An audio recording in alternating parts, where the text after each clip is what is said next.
I was tired of my lady. We'd been together too long. Like a worn-out recording of a favorite song.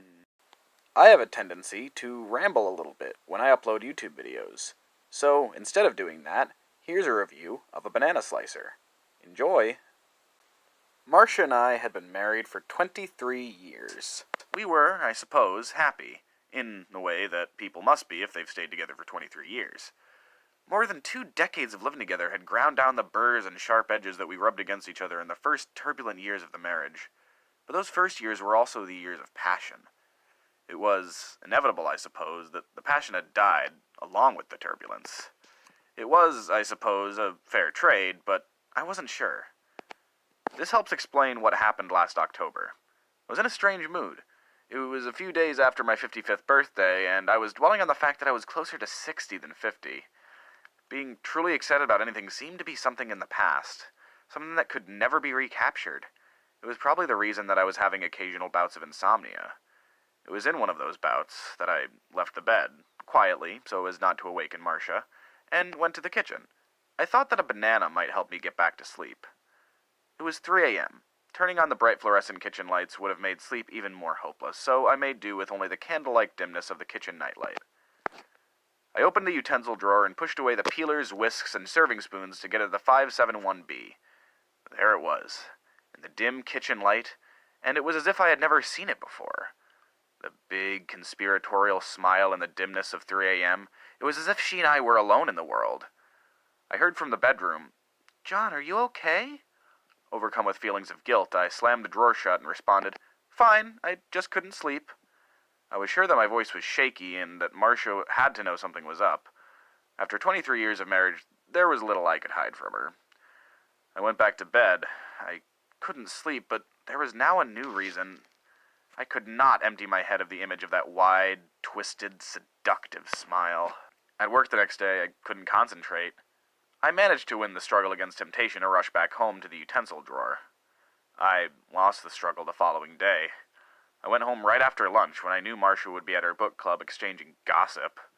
Her car was not in the garage, so the coast was clear, but I was nervous. I had never done anything like this. I hurried to the kitchen and flung open the utensil drawer. There she was.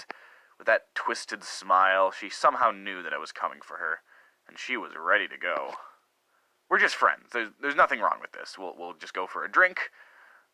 This is what I told myself, but who was I kidding? Why would friends drive 15 miles to an out-of-the-way bar? Anyone in that bar could have instantly seen through the just friends lie. They could have also seen that she had me completely wrapped around her soft, straight blades. I had my usual bourbon, and she had a banana daiquiri. We mostly just looked at each other, and I talked. I don't remember what I said, but I do remember having a feeling that I could tell her anything, my dreams, my sorrows. It was a feeling that I had never had before, a feeling that our souls connected. The time flew by, 4 hours, and I realized that I would be late getting home. We fled the bar, and I drove much too fast, which was particularly stupid since I had been drinking. It was as if I had become someone else. This wasn't me. I wouldn't drive after drinking. I wouldn't be cheating on my wife. I mean, yes, I had to face it. That's what it was. Cheating. I went home an hour late and made an excuse about work being long. I hid Huts, for that was what I called her, in my pocket until I could sneak her back into the drawer. My wife stared in a strange way at the bulge in my pants. I could see that she suspected something. Looking back, I understand that it would have been best if my wife had caught me that evening and it had stopped right then. Or would it have been? Would the pain to follow not have been a price worth paying for those few weeks of ecstasy? But she didn't catch me, and the cheating descended into a torrid, wonderful, and terrible, all-consuming obsession. I would buy Hut's gifts. Small gifts at first, but my grip on reality loosened, and the gifts became bigger and bigger, finally leading me to take out a second mortgage to pay for the custom-designed set of pearls that fit perfectly in Hut's little spaces. My wife had to sign the second mortgage, so I told her it was for home improvements. At this point, I didn't think twice about lying to her. The danger itself had become a big part of the excitement.